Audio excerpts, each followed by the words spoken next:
Wala ka. Kasi sabi ko, kukondisyonan niyo ako, hindi ko pwedeng itakwil ang pusa ko. Sabi niya, Mama, sasama ka sa amin. Kaso, yung pusa mo, hindi kasama. Oh no. Ay, hindi na, uy. Sabi ko, sa tagal kong kasama ng mga pusang yan. Kawawang mga pusa. Kaya pa, Pachi, saglit lang tayo mag-ano. Ang bebe. Sandali tayo magtatalaga tayo ng inyong manok. Alam mo ba yun? Huwag kang mag-alat. Ay, ang swerte nyo sa nag-aalaga sa inyo. Alam mo, gusto ko, sana manalo ako dun sa raffle na kanina doon. 500,000 dirham. Oo. Yung May yung parapo sa pa Safir. sila. Manalo tayo sa raffle mga miming ha. Para kukuha ko kayo ng magandang bahay. Wow. Wala na. Sabi ko nga, lagi kong wish sa kanila. Wow. Tumamala pa ako, kukuha tayo magandang bila para sa inyong lahat. Sabi ko, lahat ng pusa kukulitahin ko sa UAE. Wow. Oo, talaga. Sabi ko, maging tumama lang ako talaga sa loto, sa mga raffle dito sa UAE. Oo. Lahat aking kukulitahin ng pusa.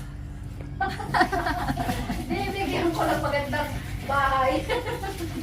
Sabi ng mga anak ko, Mama, naluluka na yata kayo, kakano kayo.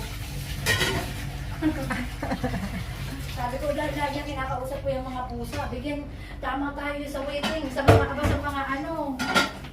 raffle. Sasagot lang naman niya, Meng!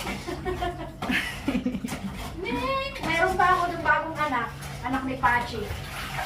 Oo. Nasa room, mamaya. Yung ano natin. Saan room dito? Sa Sa likod? room. Sandali, pakita ko sa iyo. Akin lang kami. Ako naman hindi na matutulog. Sa itulog na ng tulog. Wala pa kahapon. Kasi 2 days off ka ba yun? Oo, pahila-hilata ako din. Walang tulog ko ni pusa.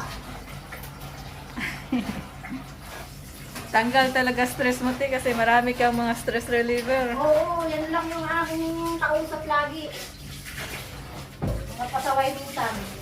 Lalabas, mainit. Aba, yung pagka sinaraduhan ko, nakangatok. Ming! Ming! O ano, pagbukas ko, nakakakalo, lawit na ang dila. Sabi ko dito, naka-aircon pa kayo. Ayun, isa ko, yung puti na tumakas, yun. O anong buhay niyo sa labas ngayon?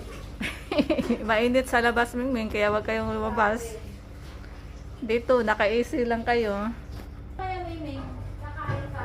Ay, yung isa, naka-AC doon, O, nakaisip pa yung mga yan. Kontento lang siya.